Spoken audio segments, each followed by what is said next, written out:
Your UnSit WALK-1 treadmill comes plug and play right out of the box. You may need help moving the heavy box up into the room that you're going to use it in. You probably will need help pulling it out of the box. It has wheels on the front, and the wheels are always in contact with the floor, so it moves like a wheelbarrow. If you pick it up from the rear, it rolls around quite easily, although again, it is heavy. You may need a second person to help position it.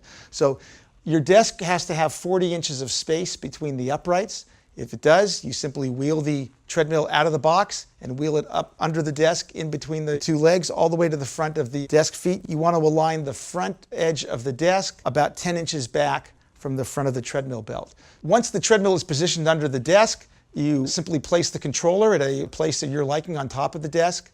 The cables can be tied up and managed to your liking. We provided a couple of clips that can be screwed under your desk, or there are a variety of different clips and cable management accessories that'll help tie the cables together. There is one cord that has to be plugged into the white and red safety mechanism. That safety mechanism needs to be mounted up on the underside of the front of your desk. The black telephone cord plugs in from the back of the safety mechanism, threads under your desk, and then plugs in on the back of our controller. You'll notice on the front head of the treadmill there is a on-off switch. There's also a circuit breaker. Should the treadmill ever overload with electricity, that'll pop out and the treadmill will shut off. Electric cord that comes out of the treadmill needs to be plugged into a standard 110 volt, 20 amp electric outlet. There's also a convenience outlet on the front of the treadmill that you can plug your stand-up desk into. The on-off switch will light up red when you switch it on. You can also extend a power strip off of that convenience outlet and mount that under your desk for powering your desk accessories or your computer or your lights or whatever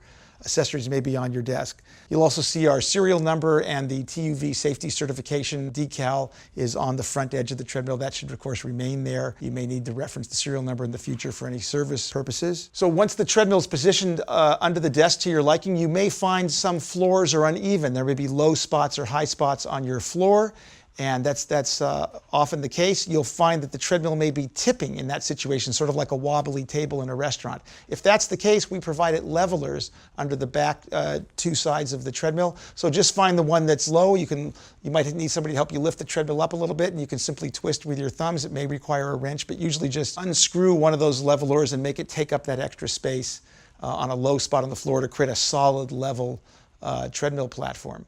Once you have your treadmill set up underneath the desk, it's plugged in and working, and you're walking and rolling, you might want to fine-tune the position of the treadmill in relationship to the desk. Now, there's no exact place to put the treadmill under the desk. Usually the front edge of the treadmill should be lined up with the front feet of the desk. But a better reference that we like is if you were to drop a plumb line straight down from the front edge of your desk down to the treadmill, and then you measure 10 inches back from the front roller of the treadmill. So front roller of the treadmill, 10 inches back. That point should go straight up to the front edge of the desk. We find that to be the optimum position.